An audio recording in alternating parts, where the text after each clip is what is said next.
안녕하세요. 김승동 기자입니다. 이제 가을입니다. 벌써 선선한 바람이 불기 시작했습니다. 올해도 4개월밖에 남지 않았습니다. 가을, 결실을 맺는 계절이 되시길 희망합니다. 우선 학습 목표부터 보시겠습니다.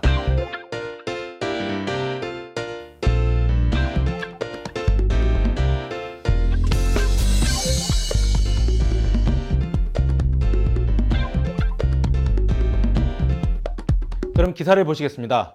지난 8월 22일 뉴스핌에서 보험 사업비 개편안 내달 세부 지침 나올까라는 기사를 작성했습니다. 지난 8월 1일 금융위원회는 보험 사업비 개편안을 발표했습니다. 제가 기자 생활하면서 이렇게 공들여 쓴 금융당국의 보도자료는 사실 처음 봤습니다. 해약 공제액을 현행 대비 30% 축소한다는 게 골자입니다. 또 초년도 수당을 보험료보다 적게 한다는 내용도 포함되어 있습니다. 이 두 내용은 모두 보험 사업비를 줄이겠다는 것이며 더 직설적으로 사업비 중에서도 설계사의 수당을 집중적으로 축소하겠다는 의미입니다. 하지만 정책이 발표됐고 그 옆에가 정말 엄청날 것인데도 분명한데 정책에 대한 내용을 제대로 이해하는 분들은 많이 없는 것 같습니다. 그만큼 당국이 보도자료를 정말 애매하게 아름답게 썼다는 의미일 것입니다. 해약공제액을 현행 대비 30% 줄이면 시행 예정인 당장 내년부터 설계사들의 수당이 약 30% 줄어듭니다. 지금 종신보험을 한 건 팔아서 100만 원의 수당을 받아왔다면 앞으로는 70만 원밖에 못 받는다는 얘기입니다. 또 초년도 수당을 납입보험료 이내로 하겠다는 의미는 사업비를 줄여 수당을 덜 지급하겠다는 의미입니다. 급여 생활자로 비유해서 말한다면 물가 상승률만큼 연봉이 오르거나 혹은 동결도 아닌 내년부터 급여를 30% 줄이고 내후년에는 더 줄이겠다는 의미입니다. 심지어 정확히 어디서 어떻게 줄이겠다고 구체적인 내용이 아직 나오지도 않았습니다.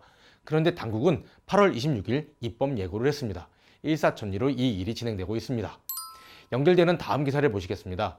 비즈니스워치는 8월 22일 예정일 인하 움직임, 이르면 10월 보험료 오른다 라는 기사를 썼습니다. 앞서 기사에서 금융당국이 사업비를 개편해 수당을 줄인다고 말씀드렸습니다. 수당을 줄일 목적이 사업비 축소라면 보험료가 소폭 인하될 것입니다. 그런데 예정일을 낮추면 보험료가 어떻게 될까요?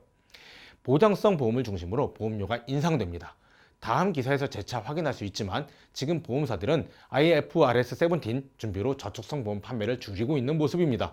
그런 와중에 예정이율을 인하하면 보험료가 인상된 것이 분명하며 이렇게 되면 사업비 개편으로 인한 보험료 인하는 상쇄됩니다. 다시 말해 사업비 개편으로 보험료가 일부 줄어드는 것을 예정이율 인하로 만회하려고 하는 움직임입니다. 그러면서 설계사 수당만 줄어들게 되는 셈입니다.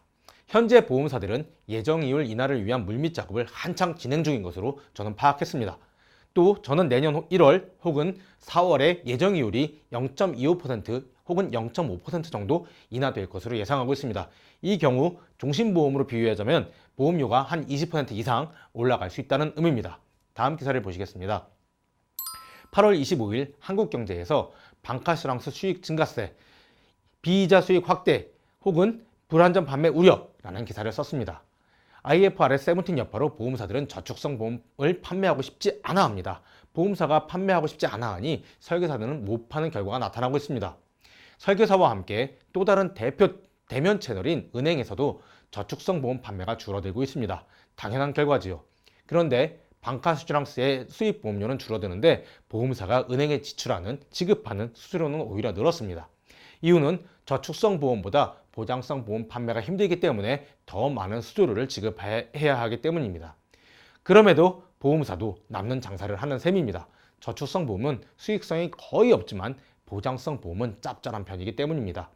이에 앞으로도 은행에서 보장성 보험이나 변액보험을 더 많이 판매할 듯 합니다. 하지만 저는 판매 채널의 특이성 때문에 순수 보장성이 아닌 저축성으로 변형된 보장성이 팔릴 거라고 생각하고 있습니다. 다음 기사를 보시겠습니다. 아시아경제에서 8월 15일 보험은 불황인데 네이버 카카오 왜 보험에 뛰어들까? 라는 기사를 썼습니다. 정말 카카오나 네이버가 왜 보험업에 진출한다고 밝혔을까요? 심지어 보험사들은 올해 수입 보험료는 물론 당기순이익도 엄청나게 하락했습니다. 전문가들은 보험의 성장성이 끝났다는 얘기를 하기도 합니다. 그런데 왜 우리나라 대표 플랫폼인 이들이 보험에 진출할까요? 보험연구원에서 나온 자료를 보면 20대, 30대 세대는 대면 채널과 미팅을 굉장히 꺼려합니다. 설계사를 만나서 보험에 가입하는 것을 싫어한다는 얘기죠. 그렇다고 보험에 아예 안 드는 건 아닙니다. 향후 보험에 들 것이라는 대답이 현재 40대나 50대 세대보다 굉장히 높습니다. 또 현재 2030 세대는 50% 이상을 다이렉트 채널을 통해서 보험을 가입하고 있습니다. 감이 오시나요? 카카오와 네이버는 20대, 30대에게 온라인 보험을 판매하려는 것입니다. 처음에는 미니 보험부터 시작을 할 것 같습니다. 그 이후에 간단한 특약을 조합하는 쪽으로 판매 상품이 다양해질 것으로 예상하고 있습니다. 정말 다행인 것은 이들 양대 플랫폼이 추구하는 보험과 설계사 채널에서 판매해야 할 상품이 겹치지 않는다는 것입니다. 아직까지는요. 이들 플랫폼은 더 간편하고 더 쉽게 더 작은 보험을 판매할 것이며 설계사는 앞으로 더 복잡하고 더 전문적인 상품을 판매해야 할 것입니다. 물론 이 과정에서 플랫폼처럼 쉽고 단순한 상품, 가격을 무기로 한 상품을 판매하는 설계사는 점차 설 자리를 잃게 될 수 있습니다. 마지막 기사를 보시겠습니다. 내일신문에서 8월 21일에 약관 설명 안 했으면 보험료 인상 못해 라는 기사를 썼습니다. 금융감독원의 분쟁조정위원회가 올린 자료를 바탕으로 작성된 기사입니다. 기사 내용은 쉽게 말해 판매할 때 했던 설명이 약관보다 훨씬 더 중요하다는 것입니다. 해당 민원인은 TM을 통해 보험을 가입했습니다. TM은 모든 내용이 판매 내용이 녹취가 됩니다. 판매 당시 TM 설계사는 보험료가 오르지 않는다고 밝혔습니다.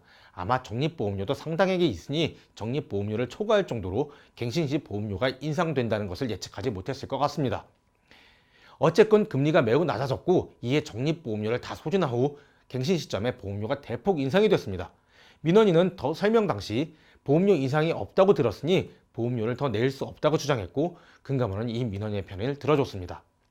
약관에 문제가 없어도 설계사가 판매할 때 설명 내용이 약관에 우선한다고 본 것입니다. 스마트폰 등 IT 기술이 굉장히 많이 발전했습니다. 대면 채널도 판매 당시의 내용들을 저장할 수 있는 기기가 정말 많아졌습니다. 이에 보험사들도 신뢰를 중시하는 쪽으로 판매 문화를 바꾸고 있는 중입니다. 완전 판매를 위해 더 노력해야 할 듯합니다. 이상으로 강의를 마치겠습니다.